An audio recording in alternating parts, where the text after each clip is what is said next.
Shri Chaitanya Sapitam Jena Bhutale Swayam Rupa Kadamahyam Dadati Swapadantikam Vandeham Shri Guru Shri Juta Padakamalam Shri Gurun Vaishnavauscha Sri Rupam Sagrajatam Sagana Raghunathanutam Tam Sujivam Sadvaitam Savadutam Parijana Sahitam Krishna Chaitanya Devam Shri Radha Krishna Padan Sagana Lalita Shri Vishakhanutanscha He Krishna Karuna Sindhu Dinabandho Jagatpate Gopesh Gopika Kanta Radha Kanta Namastute Tapta Kanchan Gaurangi Radhe Vrindavaneshwari Rishabhanu Sute Devi Pranamami Haripriye Vancha Kalpatarubhyascha Kripa Sindhubhya Evacha Patitanam Pavanebhyo Vaishnavebhyo Namo Namaha Namam Vishnupadaya Krishna Pristhaya Bhutale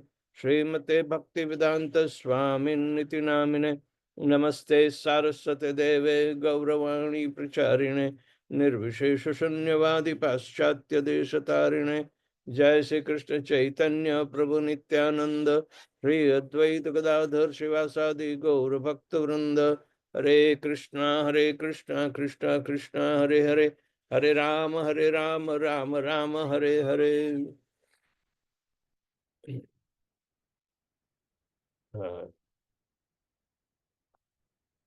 Jai Jagat Guru Srila Prabhupada ki Jai.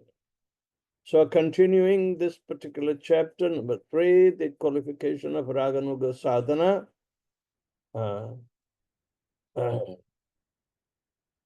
Srila Prabhupada also teaches that devotees cannot be indifferent to acquiring greed. Aparajita, I was responding to her question just now. That's why I was a couple of minutes late. She had a question of, say, yesterday. She has been asking that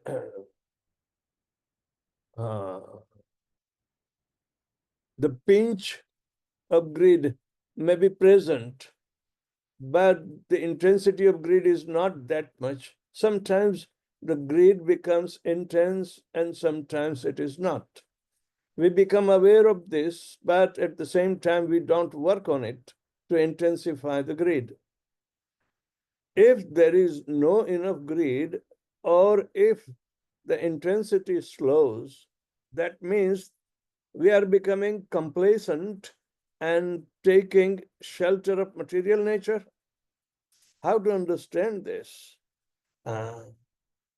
So I responded, inclination towards material nature also may become more, but not greedy for material nature. Our position is marginal, but a pinch of greed is capable also good for marginal existence to be dragged into blue waters of deep ocean of love of Godhead. That is the marginal potency that we are into. Krishnera tatastha shakti bhed abhed prakash jivera swarup hoir nityera Krishna das Krishnera tatastha shakti. So because it is advantageous for becoming in the tatastha situation, so sometimes there is some inclination of the previous habit, but rest assured that pinch of greed can also throw you on the either side of the deep ocean of love of Godhead. Right? So that was a nice point that that I found in to answer to her. I hope she is listening. So Srila Prabhupada also teaches that devotees cannot be indifferent to acquiring greed, thinking that it will come by some pious act. Rather, there must be an initial eagerness a determination for it. And Srila Prabhupada sets a high bar for standard of that determination. I shall do anything. I shall sacrifice anything. That was, he was talking in the lecture.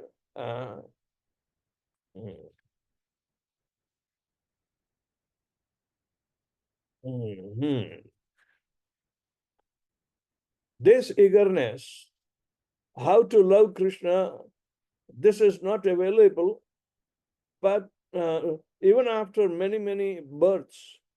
So if you have a pinch of that anxiety, how can I serve Krishna? You must know you are the most fortunate man. A pinch only, Laulyam, this anxiety, how can I serve Krishna? It is very nice. Then Krishna will give you intelligence. This was his lecture in Seattle, October 4, 1968. So although such high-level determination may not come immediately, it will come in stages according to devotees' advance. As in the case of raga discussion earlier, at least one should acquire, as Srila Prabhupada says, a pinch of greed, and then Krishna will give the intelligence from within how one can gradually attain its full-blown. To summarize on the sacred greed and its acquisition, while the kind of greed that immediately propels one into the realm of transcendence can be acquired by grace of Krishna and Guru, in most cases, a less intense form of and eagerness will be instilled in the heart of fear.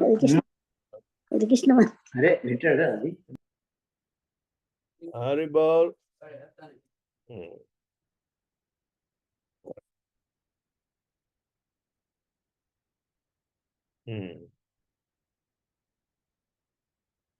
In most cases, a less intense form of greed and eagerness will be instilled in the heart of sincere practitioner.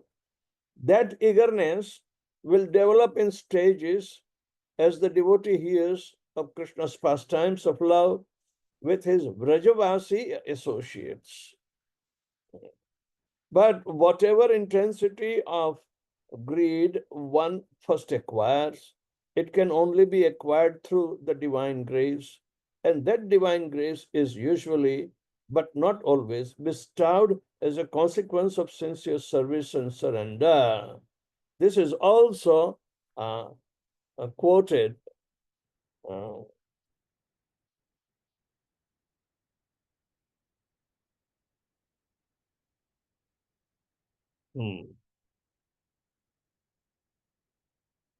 Divine grace is causeless, which means it sometimes descends upon a recipient who appears to be undeserving.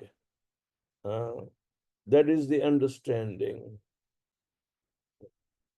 Krishna can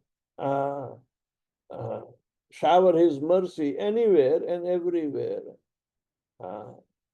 But the recipient must be there. If we are unlucky, or if we have what we call no intensified desire to hold the mercy that is being received through chanting of Hare Krishna and through the divine mercy of Srila Prabhupada, if we consider as a trivial situation, just like for a common man, oh, what's the big deal? We are also in material world, but we have taken up this service, but not devaluing the mercifulness of Srila Prabhupada that has been bestowed in a wholesale situation, because he strictly follows Chaitanya Mahaprabhu's process.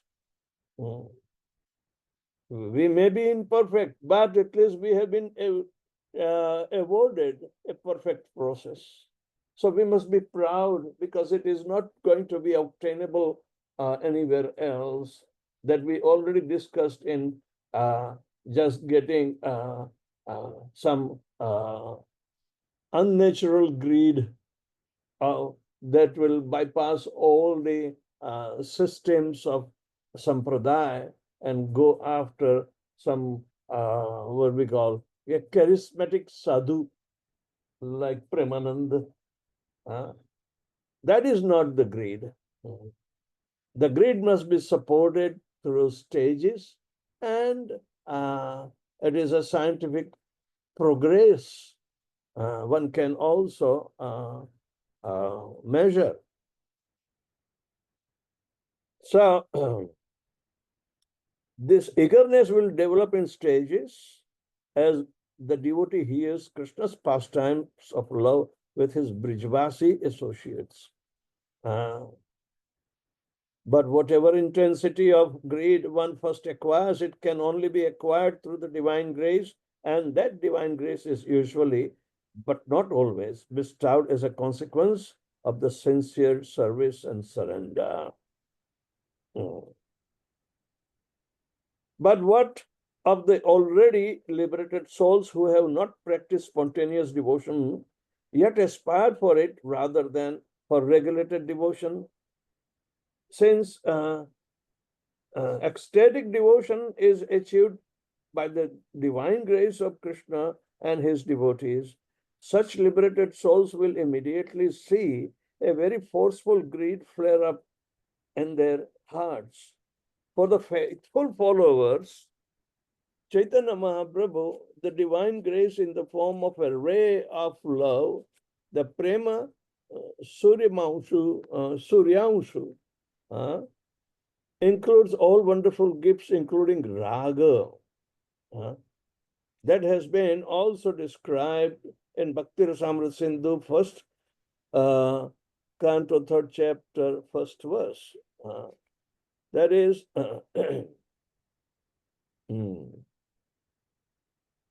those who are able to,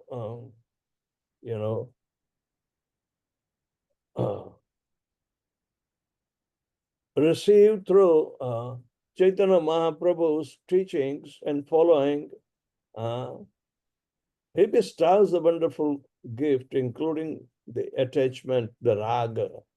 Souls, such souls are indeed fortunate. If greed comes by blessings, we may ask, why do we need to be aware of it or even strive for it? Because you will not understand the word greed. So, if it is coming by blessings and you ask for bliss, what will be the situation? Remember, there was one big businessman always coming to see Srila Prabhupada and ask blessings in Mumbai. And Prabhupada would chuckle. He would not speak anything. Guru Maharaj, please give me your blessings. Give me your blessings. Nothing else, but he wanted blessings. And Prabhupada gave one blessing that I give you such blessing that your material life will be finished. And that gave a completely a different result. He stopped coming, and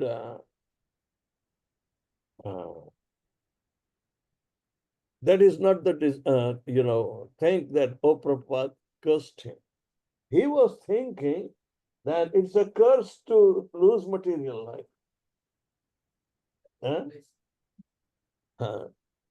So he will look for another, sadhu who can keep giving blessings. We can't wait, but we have to understand and execute the proper form of devotional service. To beg mercy or every day, please bless me, please bless me, please bless me, Many devotees are writing to me like this too. They don't know anything, but they anticipate me to answer them every day. I bless you, I bless you, I avoid that. I have blessings, but my blessings would be only to inspire them to perform uh, better sadhana, and the best sadhana they can do.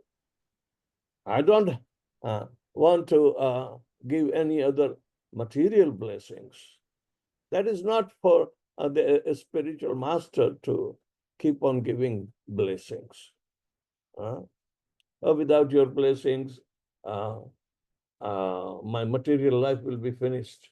So do you think I have to give blessings to continue the material life? A point should come. But they have greed for material life. They don't have greed for spiritual life. A pinch of um, uh, greed in spiritual life is very, very essential.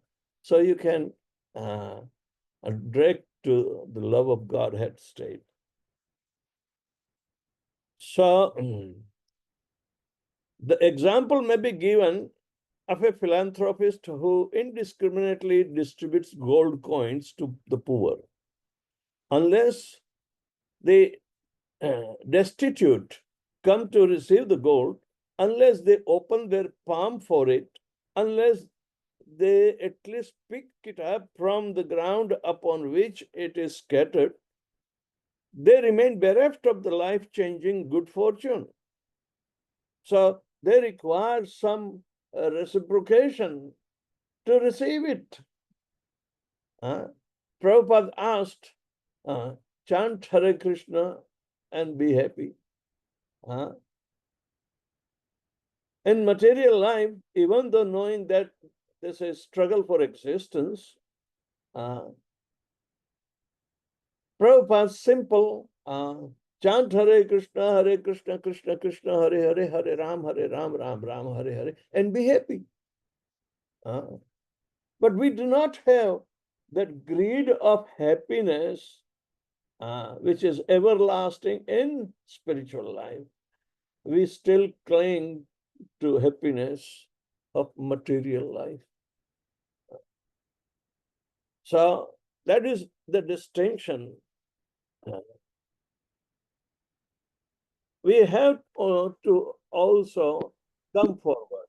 It is said that if you put one step towards Krishna, Krishna will come 2 steps forward.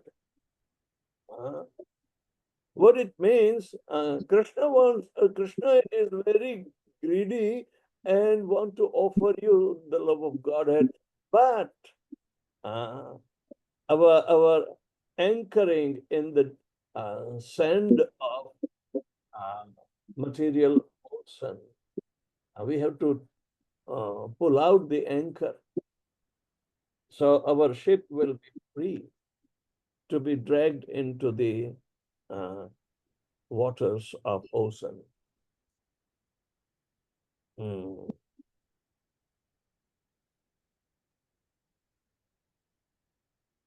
Mercy may come, but we have to be ready to take it. Earlier in the chapter, we quote Srila Prabhupada stating that a devotee can give Krishna consciousness just by saying, take it. We have to take it. One may also rightfully acquire if the acquisition of the development of both greed and spontaneous devotion in practice are independent of scriptural injunctions. What need then has Raganuga Bhakti for reference to the scriptures?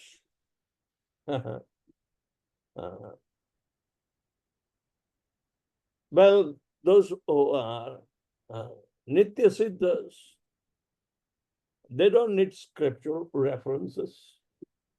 And if somebody has greed in the spiritual manner, then he also does not need the help of scriptures, because he was he has already been engaged on the spontaneity of spiritual nature, and he will make a progress. It means they are progressive devotees who may need, another life to practice further. So he must continue where he has stopped in his spiritual life and previous life. The answer is that Raganuga Bhakti is a devotional science. If practitioners do not take guidance from the scriptures, then from where they will receive it? How will they progress? Just because the impetus of spontaneous devotion is not dependent on scriptural regulations does not mean that its practice is similarly independent. What it says that all these instructions are already given in the Shastras. So one must be acquainted with the Shastric rules and regulations. So once he is progressing, just like we are progressing page to page and going into very intensified understanding. Do we have to refer the previous pages? I mean, sometimes if we have not understood, we can go back. But it is just like that. If the message is very clear, and we are eager to increase our greed, then even though it may not be necessary to repeat, you may not need to repeat for yourself, but you may be repeating for others and teaching that. At least if you have become graduate, you can teach to the high school course. That is the qualification. But do you think that he has also go to the high school and learn again to teach? No. The need for Raganuga Bhakti, for reference to the scriptures, because it's already an established principle by Rupa Goswami. So the quotation must be also there, and reference to context should be also there.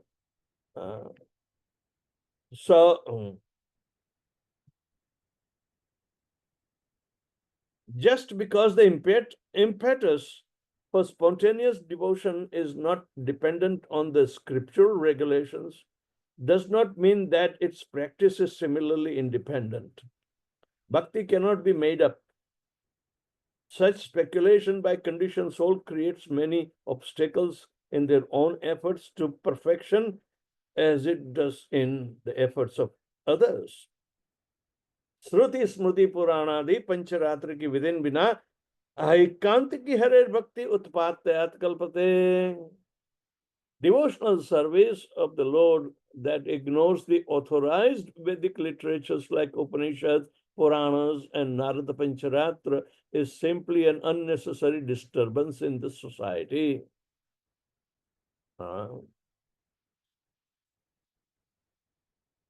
The greed itself may act independently because it's on a spontaneous level.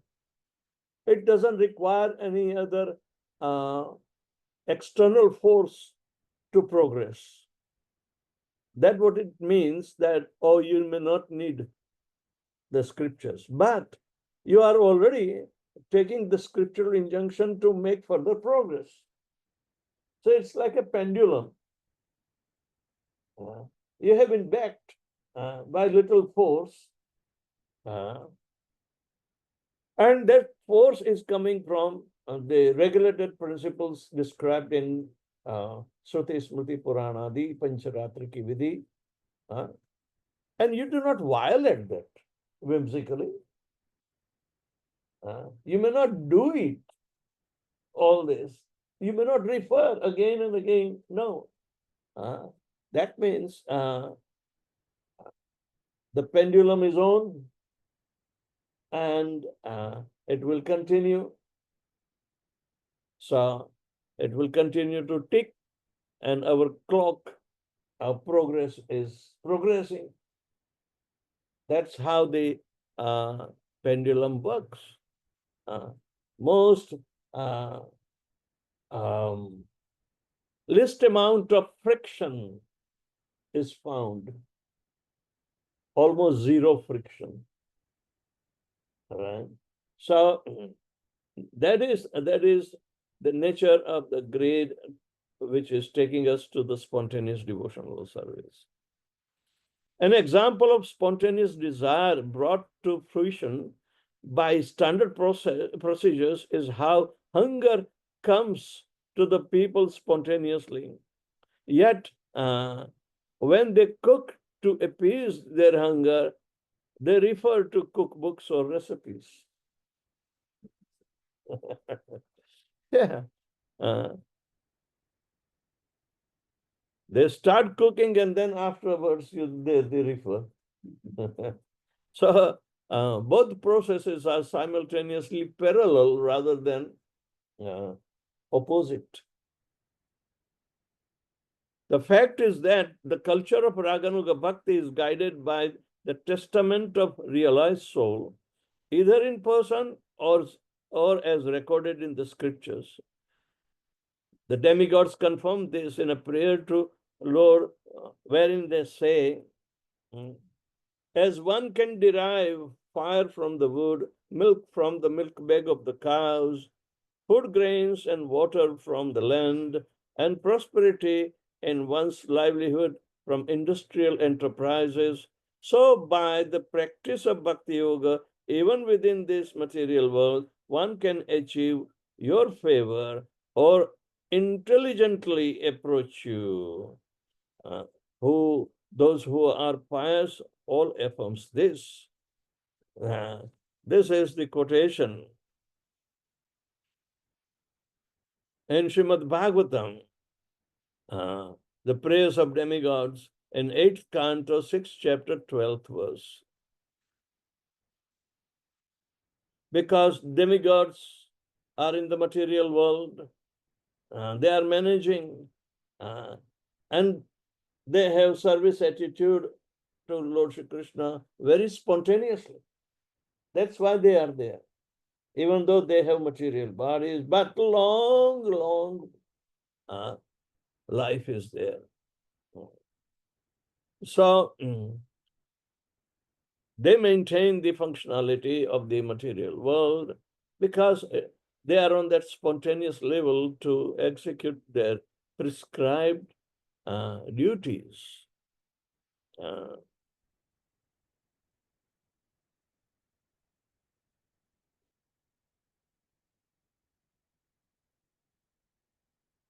Moreover, from where will an inexperienced devotee hear Krishna's pastime, if not from the scriptures like Srimad Bhagavatam? Devotees must therefore always carefully follow the examples of their predecessors, whether they follow the path of Vidhi or Raga.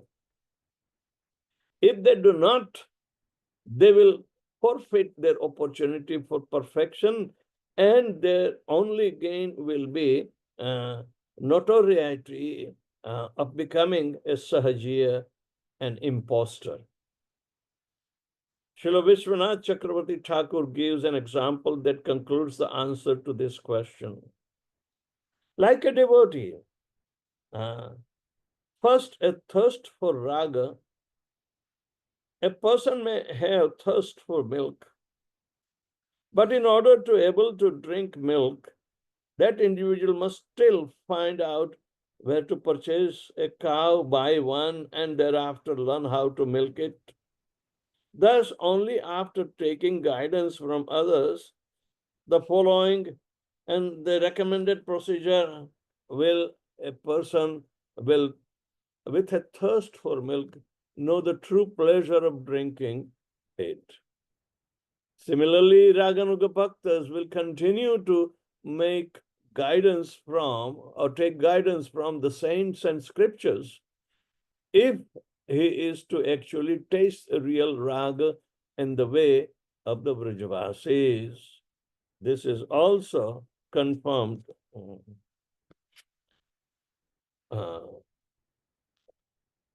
Ragavartma Chandrika. Ragavartma Chandrika. First canto, sixth chapter. Who wrote that? Rupa Goswami?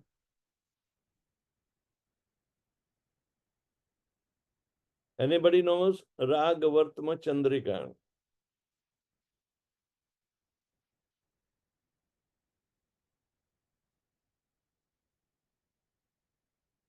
So,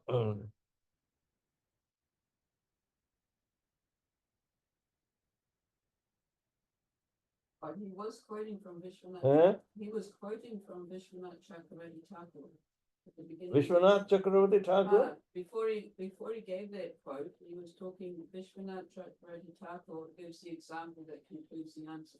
So it's Vishwanath. So Lavangalata Mataji says it comes from Vishwanath Chakravarti Thakur. Ragavartma Chandrika.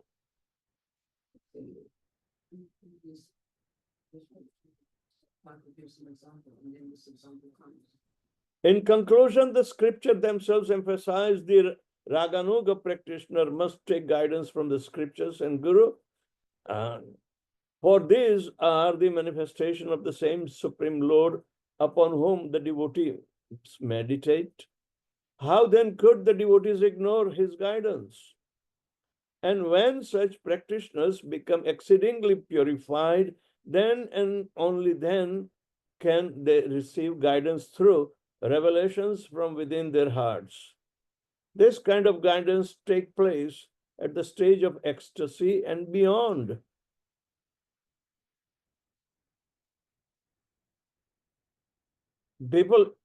It means people misinterpret that there is no need for scriptural injunctions that they must follow. They have already been guided up till now through the scriptures, and they think they have to discontinue the authority of the scriptures. No, they may have imbibed their strength of developing the greed. It has been helped through the scriptures. So, remaining respectful, because there is more yet to come, because Brijvasis will be your ultimate reference that you have to take. So, the help to progress in the greed is to associate with the Brijvasis. You don't have to find Brijvasis in Loi Bazaar. You can't get them.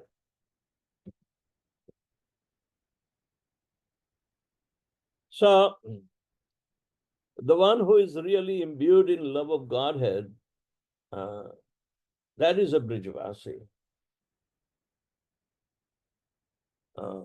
Everybody comes here to qualify. In Vrindavan, they come here to qualify as a Brijvasi, not taken for granted that they are residing in Vrindavan as a Brijvasi.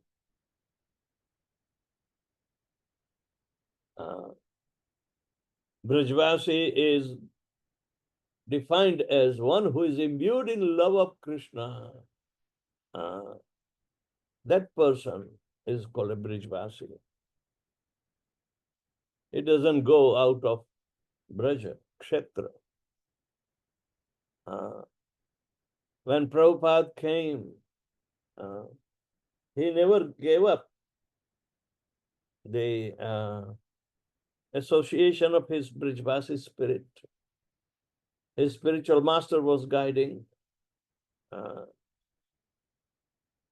and he would come often in pretense of improving his health, but he will feel relief only in Vrajadham. Apparently, he had gone to Rishikesh also, but the eternal health has been restored only in Vrindavan. That's why those who are living their body knowingly, however little pinch is there. My assistant in Bharatpur, Yogeshwar, he was humble. He was not knowing so much, but he never gave up Vrindavan. He came along with me from Bharatpur. All right. Just about a month back, he left his body when I was in Mumbai. He was in Prabhupada Vani ashram, and the devotees say that when he felt very uneasy and he got a clinch that he has to leave the body. So he was lying on the ground and was rubbing the soil all over his body. And then he left his body. So a little inclination is there. He was not much learned, but yet he was applying for sannyas. And he would meet me often. I never saw him giving a class even. Only one time he gave the class, and it was only in the YouTube. Then I would say, wow, he made through. He was giving class in Vrindavan. I didn't hear, but I saw in the YouTube.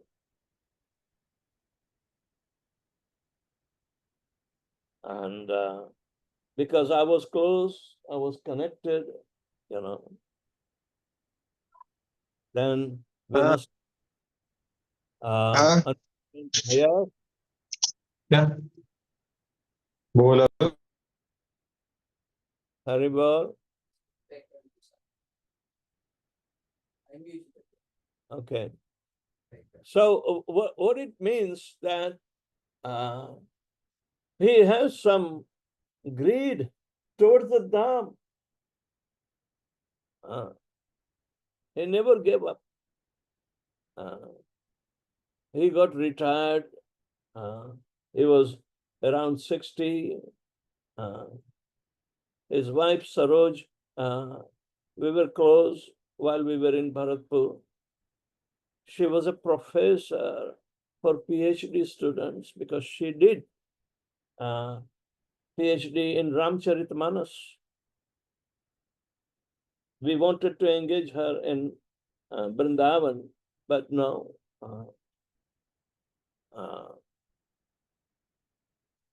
We have no curriculum of Ramcharitmanas,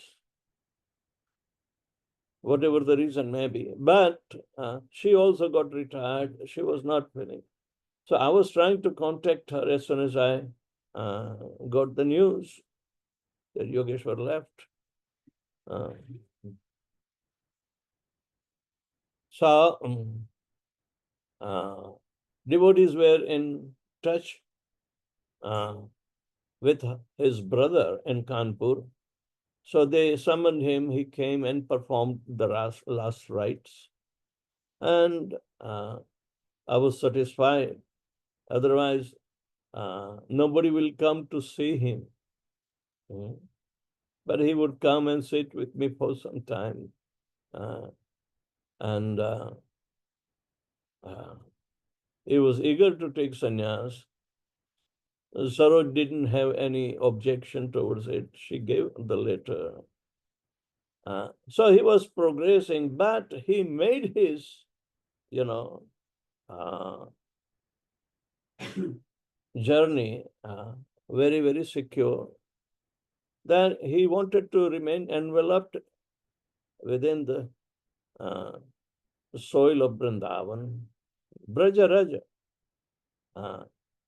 Is Brajaraja any different to associate with Brijvasis? Anything pertaining to Braj, the Brijvasis are very identical towards it. So, regardless, a little greed or understanding that will help us to make further progress. So we have to rejoice. This kind of, situations, it never goes vain. Swalpamapyasya dharmasya trayate mahato bhayat. A little pinch of observance of pure devotional service will save us from the greatest danger of even repeated birth and death.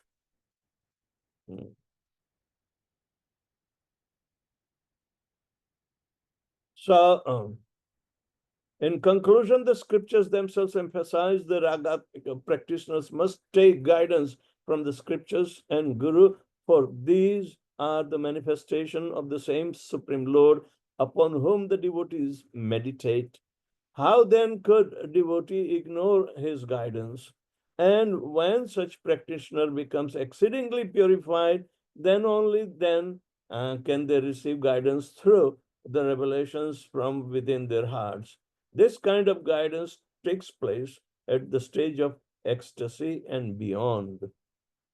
When devotees embrace the standard procedure practicing Raganuga Bhakti and become advanced, then their attraction in Krishna gradually evolves from being a qualitative feature of their devotion to being, in essence, as Krishna explains to Uddhava, Yatha yathatma parimrajyate so matpanya gatha shravanadibhihi abhinandaihi tatha tatha pashyati vastu sukshmam chakshur yatha vaivanjana sampratyum uktam.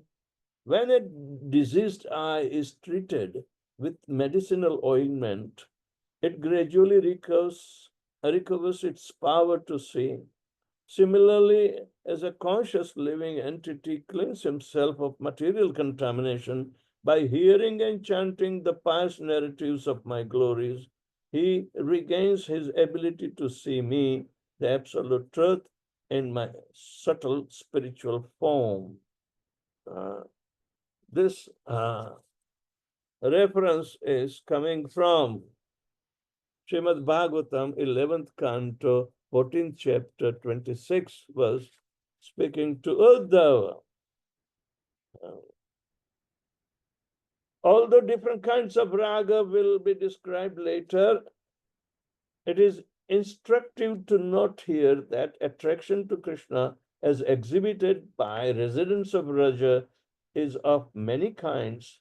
And speaking to his mother, Lord Kapila explained, न करहिचित मत पराहा शांत रूपे नक्षंती no में निमिषोले हेति ही येषाम अहम प्रिय आत्मा सुतश्च सखा गुरु सुरदो Deivam इष्टम.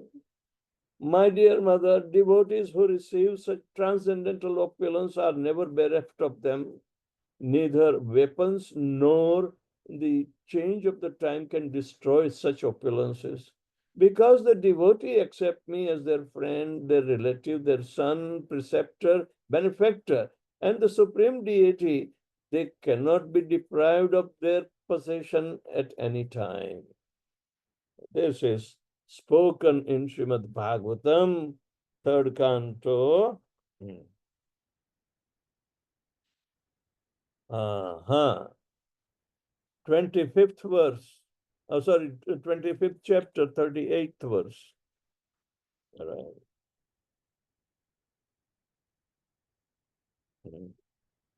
In the verse above, Krishna is beloved of the gopis. He is the supreme Brahman for sages like Sanak Kumar and son of Queen Yashoda, the son of Queen Yashoda. For Sanat Kumar, he is the son of Queen Yashoda, the friend of the cowherd boys like Sridhama, the guru of Arjuna, and the relative of the Pandavas, and benefactor of Sudama Vipra, and the master of Daruka. This is, and Sri Jiva Goswami comments on this verse to clarify that Lord Shiva's falling in love with Mohini Murti does not fall in the category of ecstatic love, but material lust. The reasoning is that Lord Shiva was under the influence of the Lord's illusory potency. Can you understand? Krishna was controlling Lord Shiva's uh, uh, approach of lusty desires for Mohini Murti, and he was sprinkling his semen anywhere and everywhere. That became the what you call the precious metal like silver and gold mines, you know. So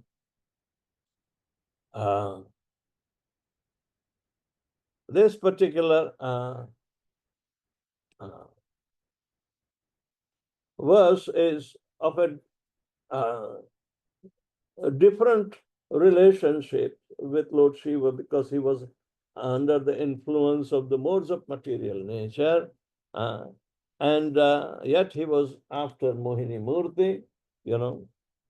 So this, the Vrajavasis and their unique kind of love are objects of worship for saintly practitioners who recognize the unsurpassable storehouse of sweetness that such devotion opens.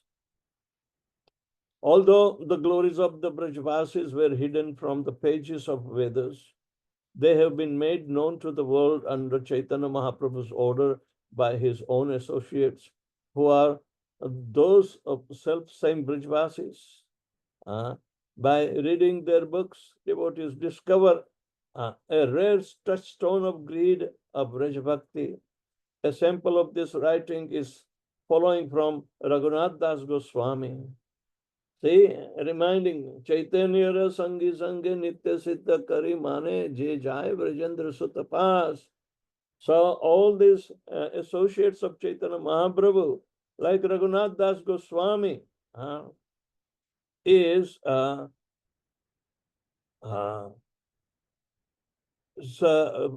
the following verse, they are from Vrajavilas Tava, 5th and 6th, 37, 22, 10, 38, and 100 respectively. So let's try to understand. Within the district of Mathura, the land of Sri Vraja is splendidly manifest. I eternally worship the land of Mathura. Even today, affectionate Lord Shri Krishna enjoys the very sweet nectar of transcendental pastimes there, herding the cows with his brother and his many dear friends.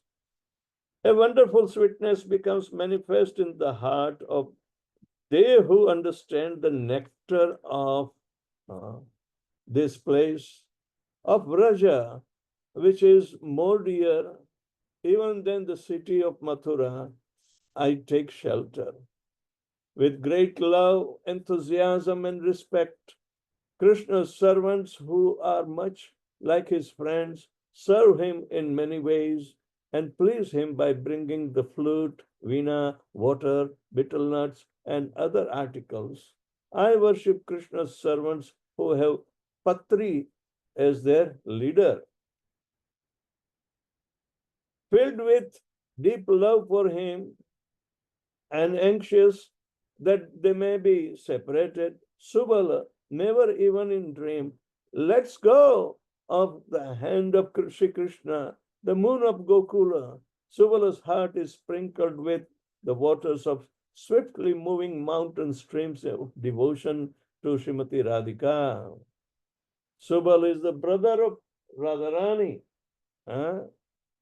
So I offer my respectful obeisances to Subal, whose body trembles with the love of Radha and Krishna. May the Queen of Raja, whose breast continually trickle milk out of maternal love for her son, who is prepared to give her life many millions of times to protect him from a single drop of perspiration, and who is so attached to him that if she cannot for a moment see him, she cries like a cow frightened for her newborn calf, protect us.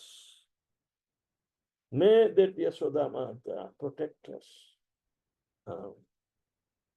By offering her betel nuts, by massaging her feet, by bringing her water, by arranging for her meeting with Lord Krishna, and by performing many other services, many gopi maid servants affectionately please Sri Radha, the great queen of Vrindavan forest. When the divine couple enjoy their pastimes, these maid servants are not at all shy, even in the presence of the prominent gopis for whom Sri Radha is more dear than life. I take shelter of these gopi maid servants who have Rupa Manjari as their leader. With great humbleness, let me offer my respectful obeisances to supremely pious dear devotees of the Lord who reside in Vraja. Even though Brahma, a great demigod entrusted with many weighty duties, to get the dust of Vrijavasa's feet, he sincerely earns to take birth amongst the bushes and the blades of grass in Vraja. This Raghunath Das Goswami, uh, who was the very close associate of Chaitanya Mahaprabhu, he wrote very ecstatic literature, sitting at Radhakund, being protected by Radharani. And Sanatan Goswami would chastise him. But you can see the deep love of attraction to Brajavasis. These are the Brajavasis that we have to hear from them. Where will you find such Brajavasis? Except in following their footsteps as Yutheshwaris. So spiritual master imbibed with scriptural injunctions as well as guidelines from predecessors acharyas will take us gradually. We pray to Srila Prabhupada that he may give us opportunity to be led by him because of his example. So I would like to stop here. So let's discuss something which is more enlivening. Haribol, get ready for discussion.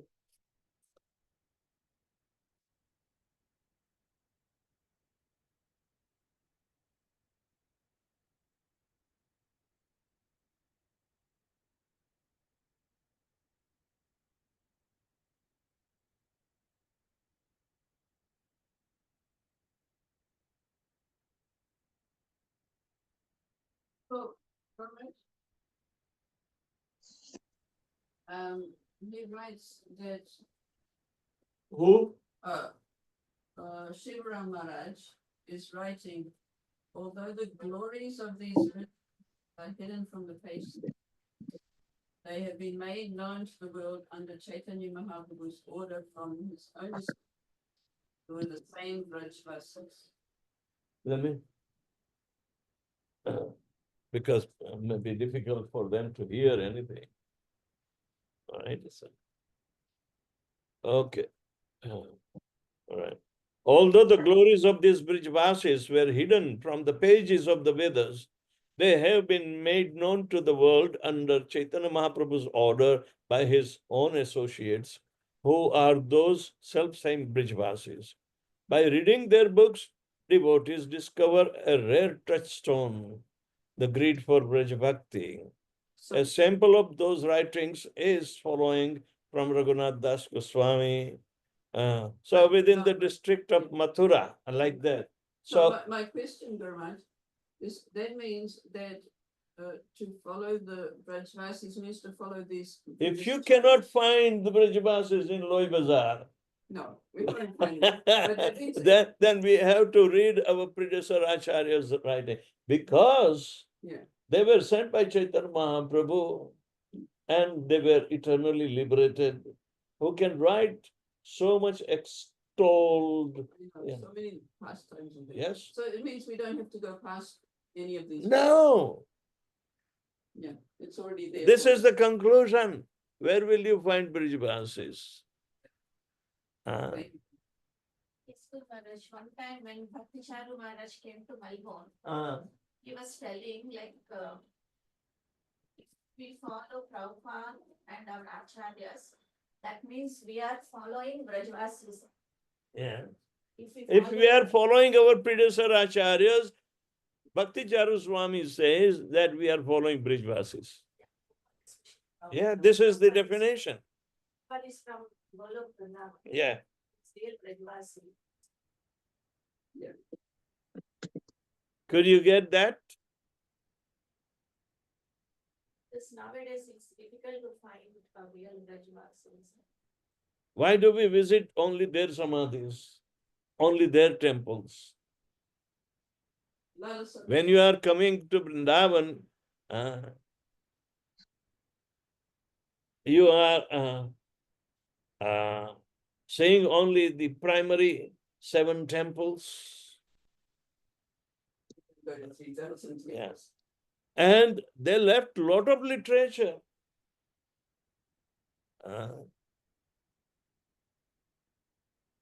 Lot of literature. Yes. Hare Krishna, Guru Maharaj, please, my humble obeisance. Guru Maharaj, this is about a pinch of greed. You know, you were talking about like when we take one step, Krishna will take 2 steps. But Yes. you always heard that when we take 1 step, Krishna will take 10 steps. Okay, you can have 10. What means that Krishna becomes more greedy to give you his love and you are slow. Why don't you take 10 steps? So he will come 100 steps forward. By your blessing, Guru Maharaj, we can take. But that is the greed that we are talking. It is necessary to develop love of Godhead. Yeah, because I feel that 1 step we take, Krishna 2 step is not enough because we need more mercy. So Krishna take 10 steps, we can somehow or other reach by your guidance. Yeah, of course, everything has to be tread in very carefully. We can't rush there, but at the same time, Yes. should have a steady progress. Loi Bazaar is filled with so many literatures, but Srila Prabhupada guided us that we have to stick to the parampara, because in our parampara, they were very essentially, eternally liberated devotees. Those who are out of parampara, we can't take the risk with them. Many a times some devotees are very eager to read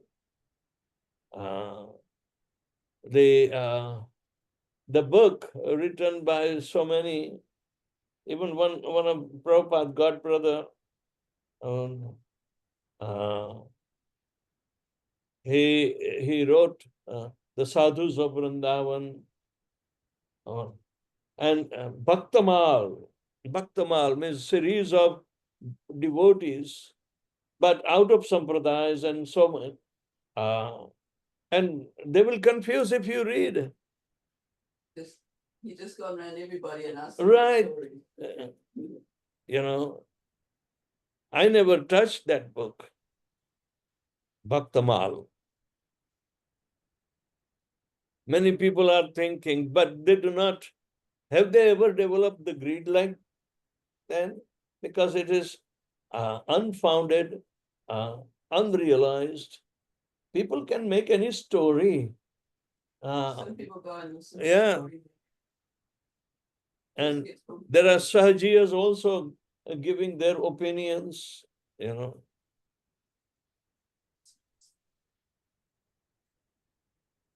So it is safest to follow our acharyas and six Yes. Goswami Strictly. strictly.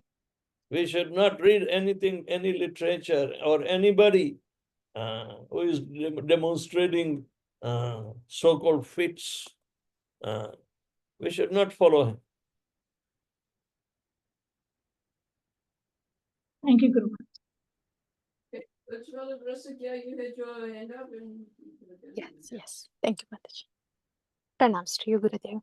Pranams to you, Gurudev. Thank you for the Katha, Gurudev.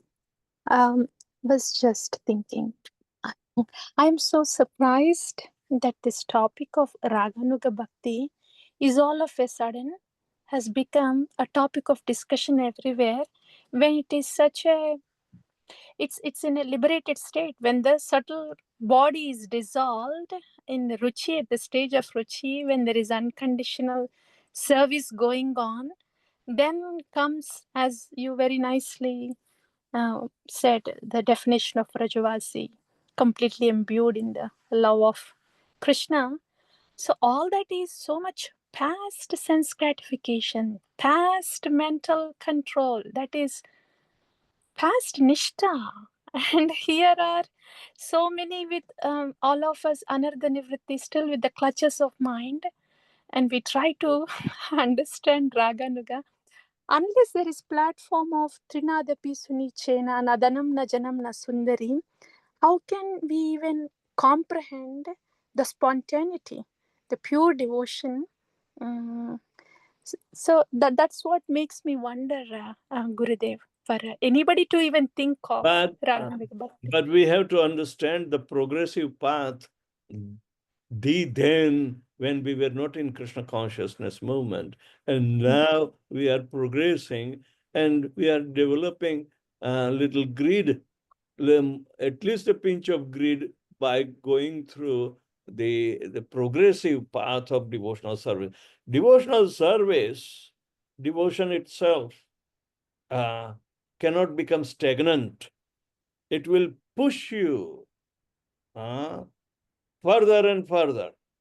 Like the flow of Ganges, so many obstacles might come, but she meets with the sea. So similarly, even though we were not in Krishna consciousness in our previous life, but somehow or another, unknown Sukruti towards devotional service must have dragged us into.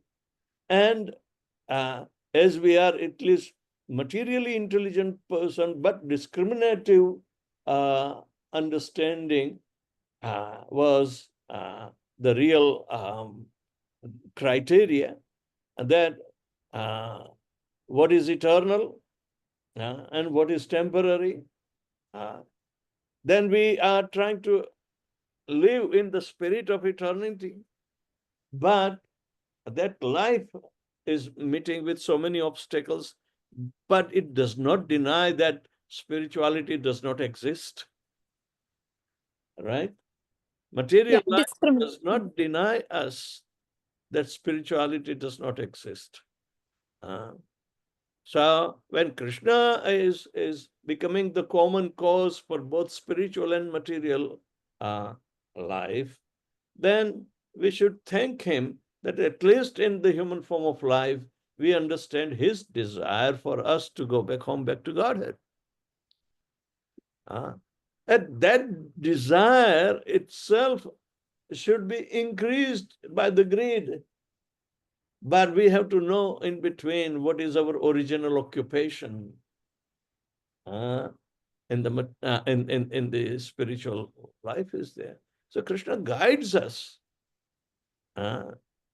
So even though we may be utter materialist, yet little of that discriminating intelligence can push up, our desire to look into the matter of spirituality.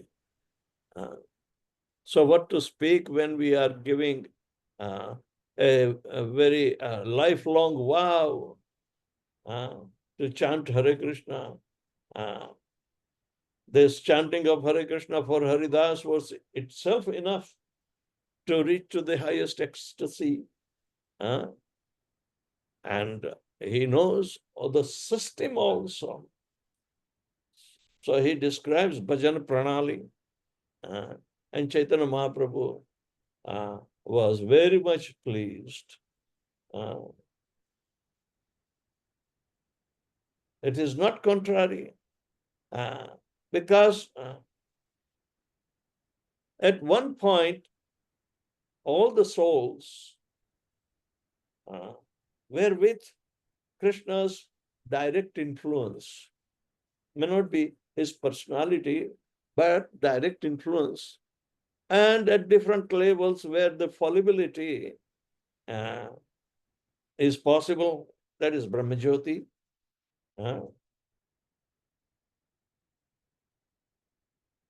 We need to understand through the realizations of our predecessor acharyas. What a journey. They describe, even Brihad Bhagavatamritam, the journey of Gopakumar. It virtually, sends us to the need to go back home, back to Godhead in Golok Vrindavan. Why less? And Krishna says, yad gatvana nivartante tat dhamam paramama. So naturally, progress can be only achieved through greed and increments of the greed. So greed is to be understood. If you are having less amount of sense gratification in your life, the greed for Krishna consciousness will naturally be on a higher level. So there are some devotees, at least selected devotees, to whom I think that they are serious and they are in touch with me personally and they communicate with me, they inspire me, and I reciprocate according to that. So we need to progress. Progress life is the only, it's just like spiritual evolution. Darwin doesn't know that, spiritual evolution. He knew only somatic evolution, only from the skin. But that skin disease was taken as the only business in the human form of life, which was misleading. Our culture, Vedic culture, is going far beyond the skin disease.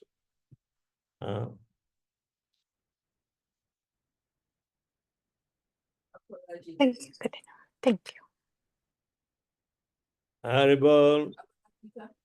Hare Krishna Guru Maharaj, please accept my humble obeisances. Glories to Prabhupada. Glories to Srila Prabhupada. Guru Maharaj, you just mentioned about the flow of Ganges, and you also said that when the devotion is existing, it is like the flow of Ganges which actually reaches the destination with whatever obstacles come. So then, Guru Maharaj, why is there a slow progress? I mean, like, are there weeds that we are not aware of? Or why does a devotee then fall down or slip in the process of, achieving that goal? Though we are aware, but at the same time, there is a lot of things that don't allow us. So is it the external material nature and the combination of our own Yes, anarthas that are not that's correct. Our ignorance of the spiritual life, or we don't have faith on the spiritual life, then it's the biggest obstacle that may not be able to even inspire you or inspire anybody to even try it out. The choice is there. Krishna does not impose or pressurize somebody to follow all the time.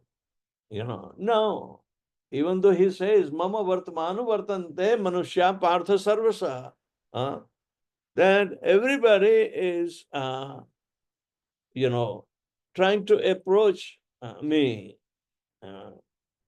Anuvartante means I have already choked out. So, without exception, ultimately, sooner or later, everybody, because they belong to Krishna, they will have to go to Krishna. Right? So, a person willingly go, but that will be created only by discrimination between the reality and temporality. Starting from that, we can understand that if we have to be a real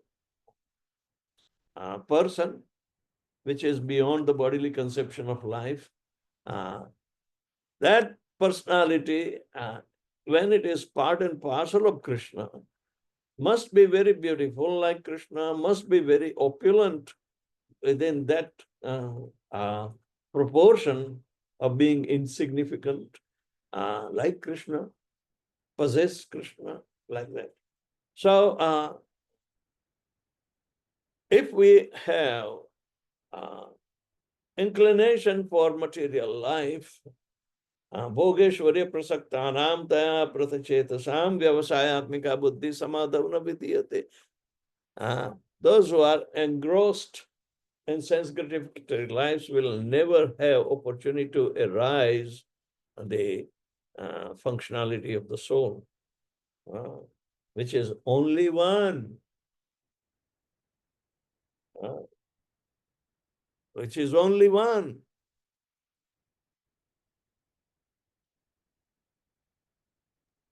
What is that?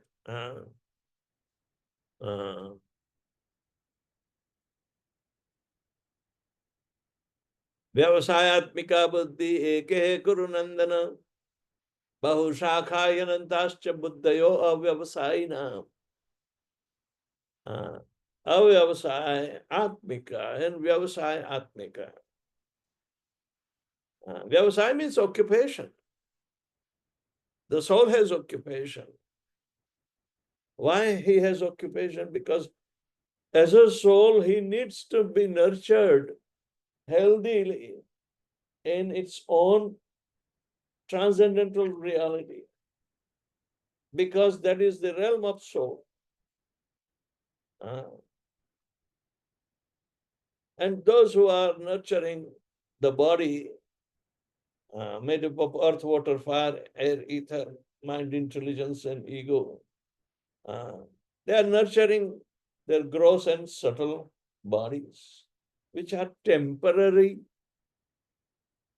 and they will never get even remembrance of the difference between the two. Samadhav na vidiyate.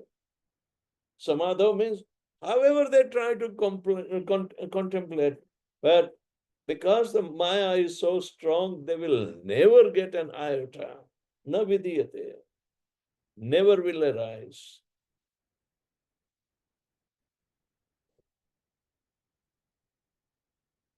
So, stumbling block, even though the love of Godhead, if there is no love, even the material life is not there. Because we left love of Krishna and accepted love of the matter. All right? Out of envy of Krishna and having a separate desire, we don't want Krishna to interfere in life. But understanding Krishna is the Supreme Personality of Godhead and He is the real cause of all causes, then we raise our hand and we come and surrender to Him, try to follow whatever He says, because that is the real life, and we can love Him, satisfy all the needs of our love. We do not know whom to love in the material life. A woman thinks she depends upon the love of men. A man thinks he is dependent upon the love of a woman. But men and woman, both are in bodily conception of God. They are simply loving the bodies. They do not love the mind even. You cannot love the mind. Mind conflicts. Your thinking is something and your husband's way of thinking is something. So it cannot meet. But the point being, that glimpse is little giving us, yes, there must be an eternal love. If there is a temporary love, where is the eternal love? If there is a fake love, that must be the true love. All right? So the subject matter is the conflict of the opposites are there. Love is the common denominator. So prema pumartha mahan, that purushartha can be only achieved after moksha from material life. So we have to progress towards the moksha and the ruchi, asakti, bhav and prem. So these are the subject matters of right direction that we may be encouraged to appreciate further and try to get inspired to act in similar way with the right party. If you all become progressive in this path, I will feel more secured.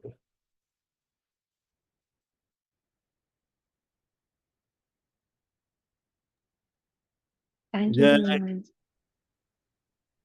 Hare Krishna, Nitya Swarupa.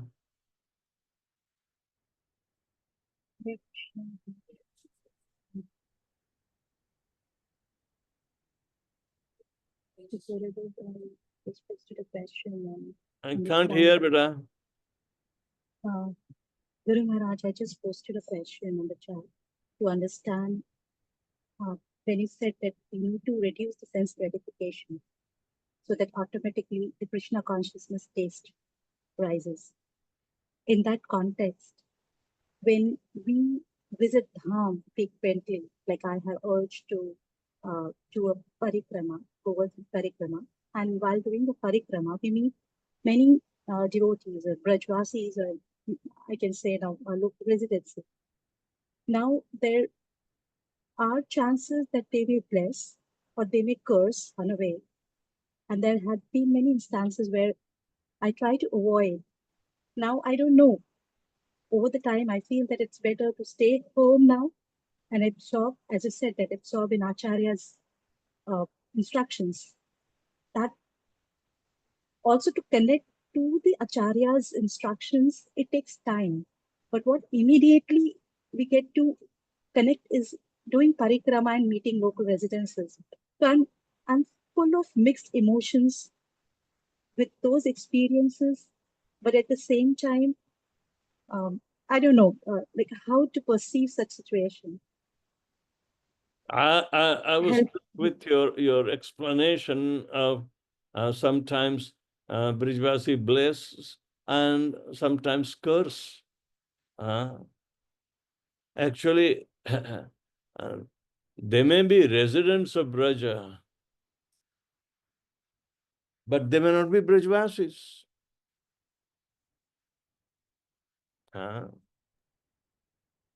Agreed, Guru Maharaj.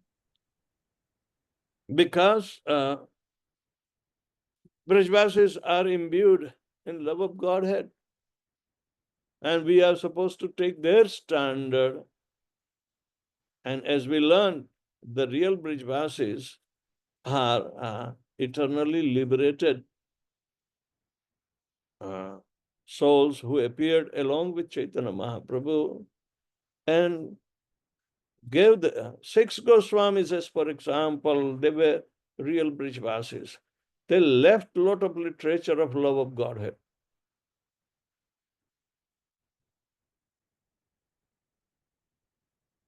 So we have to be protected in our understanding that who is a Brijvasi.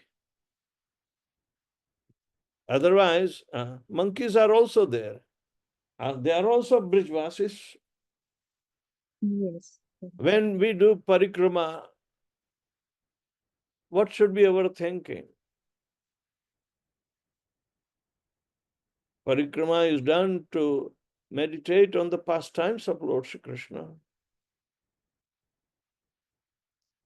It is not limited to only Puchrika Lotha.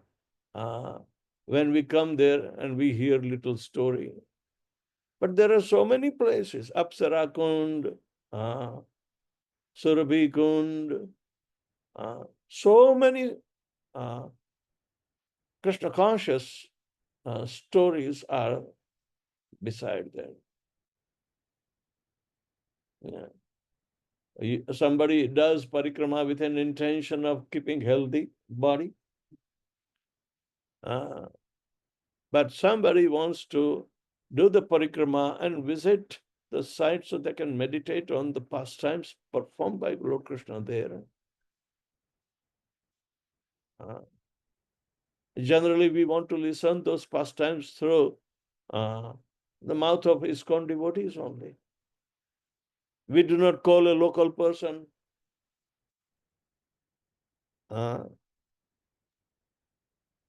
Okay. We'll read Sometimes. Radhakund, Raghunath Das Goswami. But it is too high. Just sit for Hare Krishna Mahamantra, which is being 24 hours chanted there. They never discuss. Those who are at the Samadhi of Raghunath Das Goswami, they never discuss in deep revelations of Raghunath Das Goswami's sentiments in Vilas Kusumam. No, sometimes there is somebody giving lecture, but of course I have not heard because mostly they are in Bengali. And they may be reminding only of the process of devotional service, but nobody discusses the deep sentiments of Raghunath Das Goswami.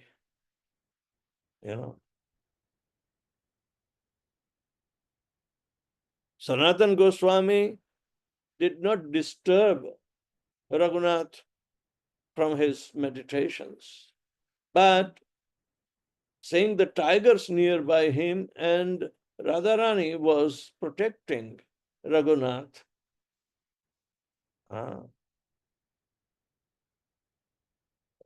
Sanatan Goswami, because he was the eldest of all, and they were understanding him, he is the Acharya after Chaitanya Mahaprabhu left.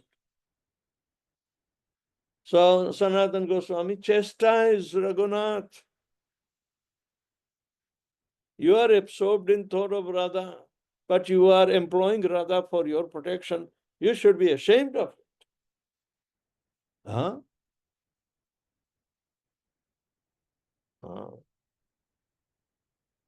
If Sanatana Goswami can see Radharani protecting, and Raghunath Das Goswami is oblivious of it, even though he is feeling deep separation.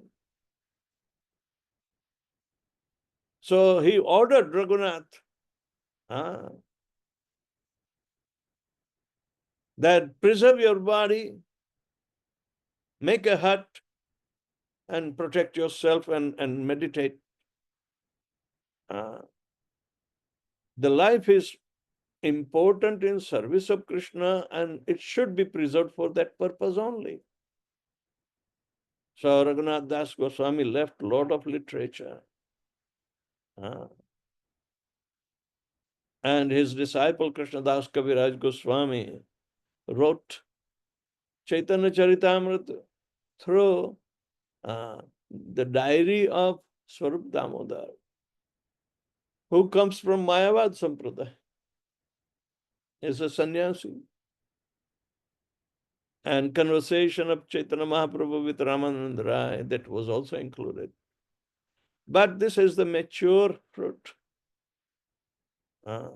of both a proper etiquette and deep absorption of love of Godhead with continued greed.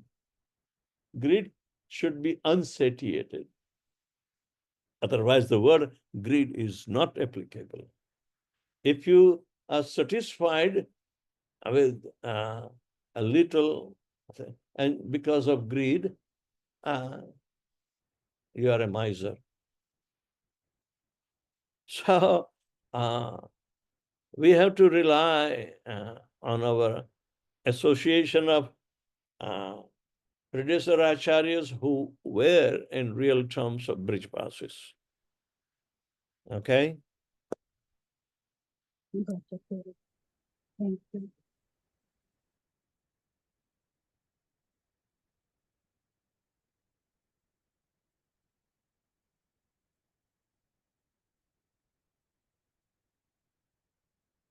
Anything else? Hare Krishna Guru Maharaj, Dandavat Pranam. Glory to Prabhupada. Krishna Prabhupada. Gurudev, in regards to what Mataji just asked, we often hear that even trees and creepers, any living entities that have been born on the soil of Vraj, there are no ordinary souls. So in this, and just like Lord Brahma was praying to the Lord in the 10th canto, in Brahma Vimohan Leela. So how do we try to maintain this balance between like in the context of Brajvasis cursing and all, so them not being real Brajvasis? So how do we maintain this balance of respecting them at the same time and understanding that they are not real Brajvasis? I had an occasion to visit Uddhav Kund in Govardhan Parikrama. At that time, one who associated with Srila Prabhupada a little bit, not much, that devotee was managing the deity worship of Uddhav Kund. And he was very fond of ISKCON devotees and would tell a lot of stories about Srila Prabhupada and the way all the devotees are coming. He is not greedy for money, all right? But he would tell the significance of Uddhav Kund. And to hear from him was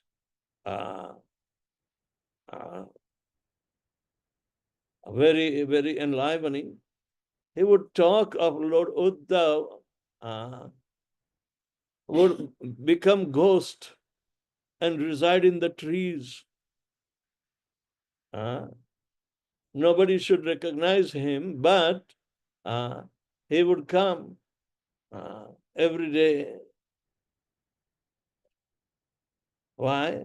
Because at this place, Sukadeva Goswami spoke Srimad Bhagavatam again to appease the queens, the 16,000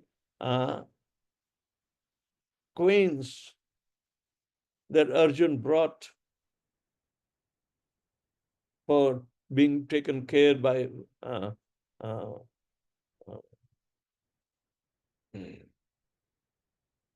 Krishna's grandson.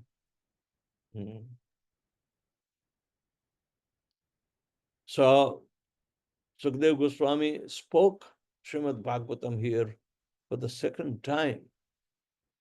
And Uddhav will listen. He said, Uddhav is here present in Latapata, the creepers, the trees. He is eternal servant, but eternal servant would be very difficult to recognize when he is in a physical body. Just like our soul is very difficult to be recognized, then intellectually we understand that we are part and parcel of Krishna, qualitatively one with him, but quantitative difference. Yet we have to keep on hiding that soul in the bodily conception of life.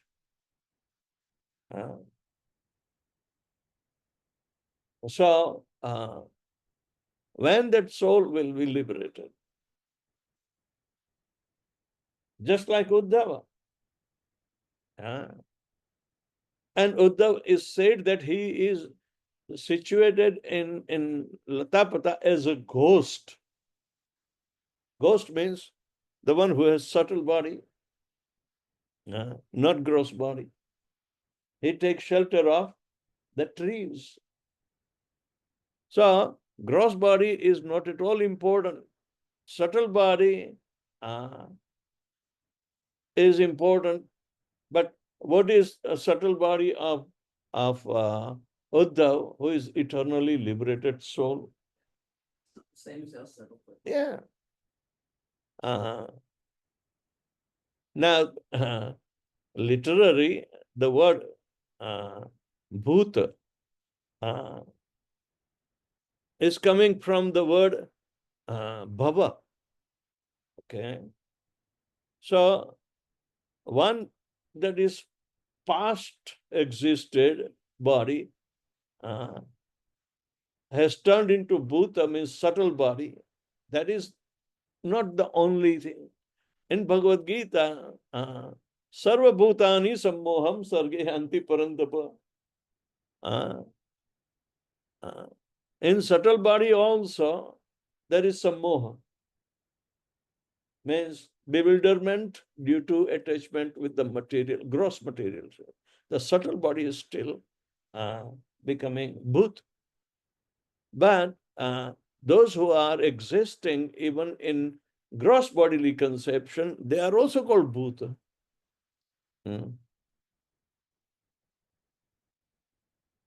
So therefore, if we need to come out from the material existence, the purpose of reminding us the source of our bodily conception came from the sun. So Savitru Gayatri, chanting that Gayatri, Om Bhur Bhuvasvaha Tat Savitur Varenyam Bhargo Devasya Dhimahi Dhiyo Yona Prachodayat. Let me be enthused by seeing the rays of sun. Let me be similarly meditate on the transcendental Om, who is the origin for the sun god to lead it to understand.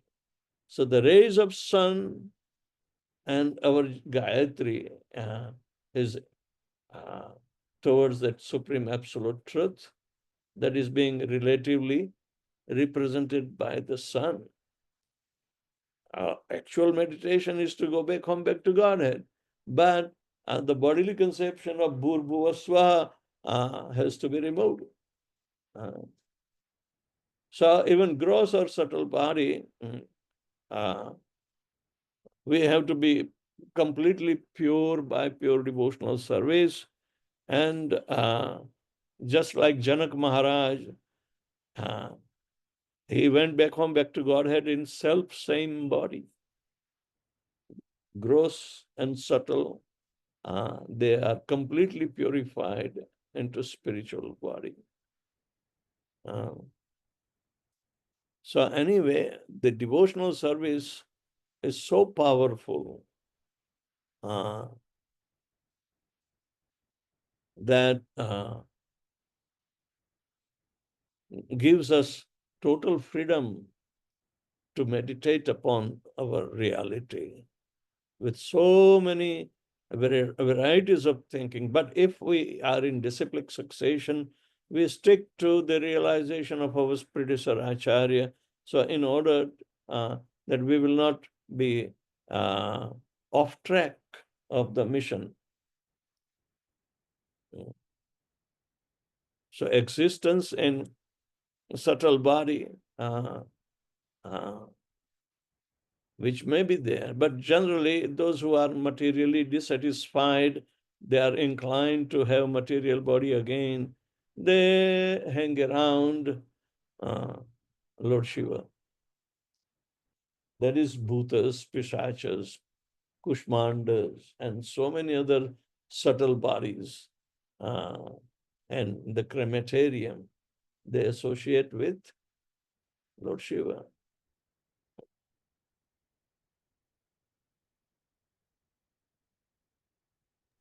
Thank you, Gurudev. So the word bhuta, is not, applying to those who have been existing in past.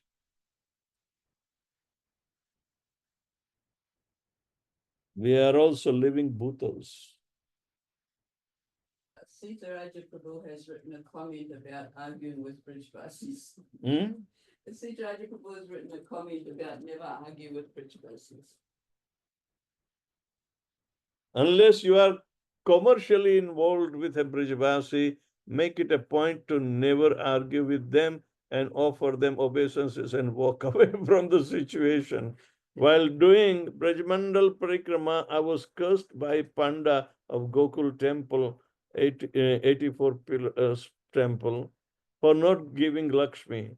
After some arguments, I offered him my obeisances and walked away. I realized later that I should have never argued with him.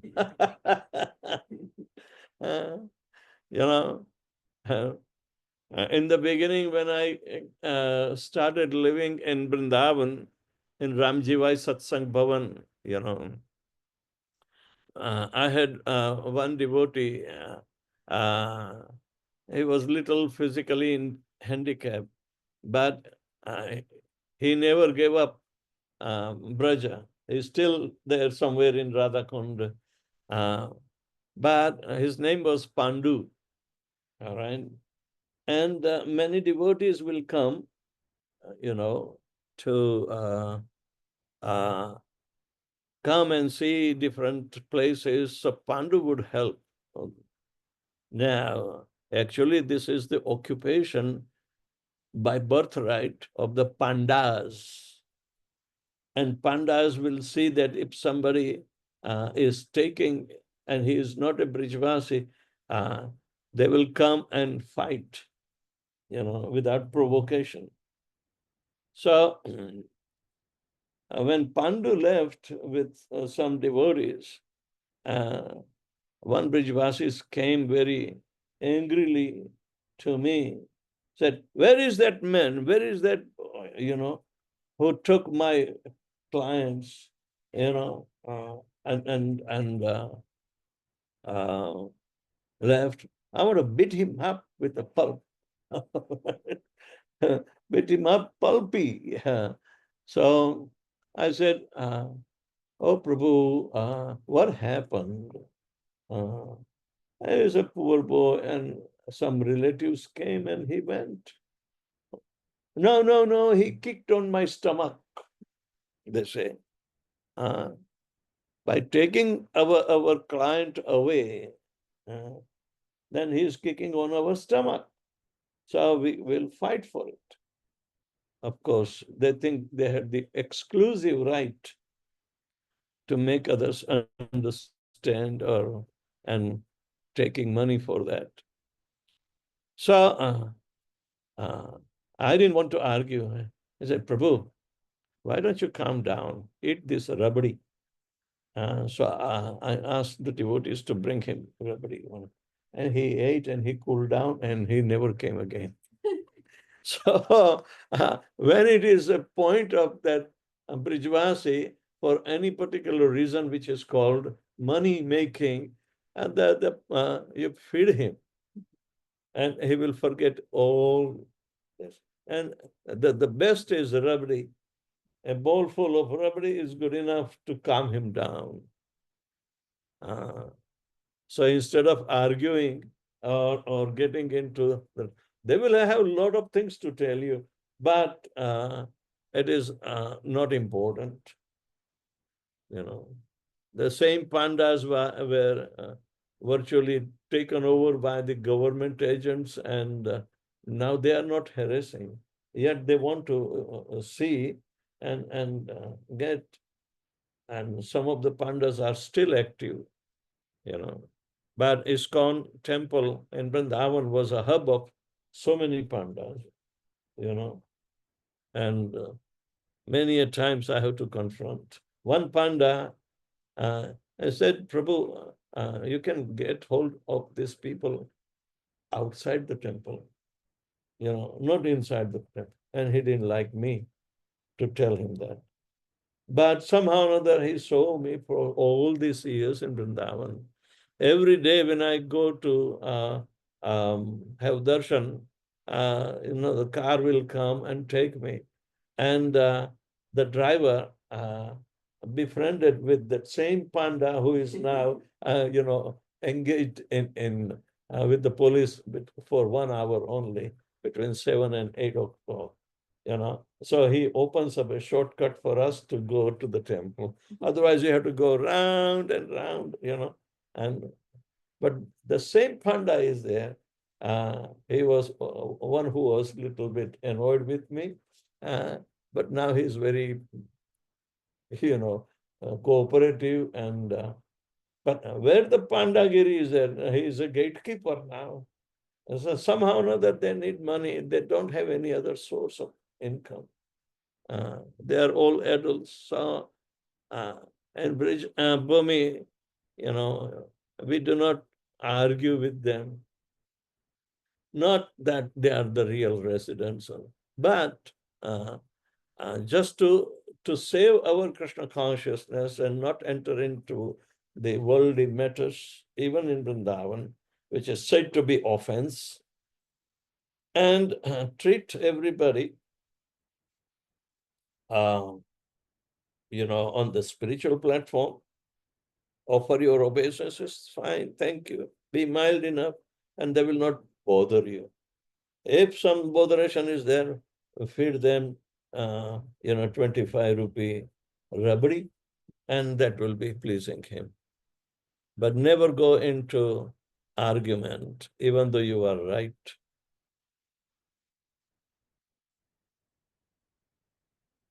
Haribo. Thank you, Guru Maharaj.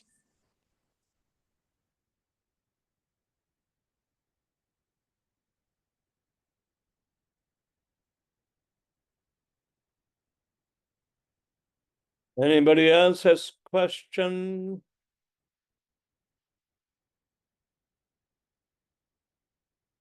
Oh, it's already 45 minutes more. So thank you very much. Oh. Huh? Why put his hand up and then down? What? Anandmay Prabhu, what's your question? No, he's opened his mic. Speak, Prabhuji.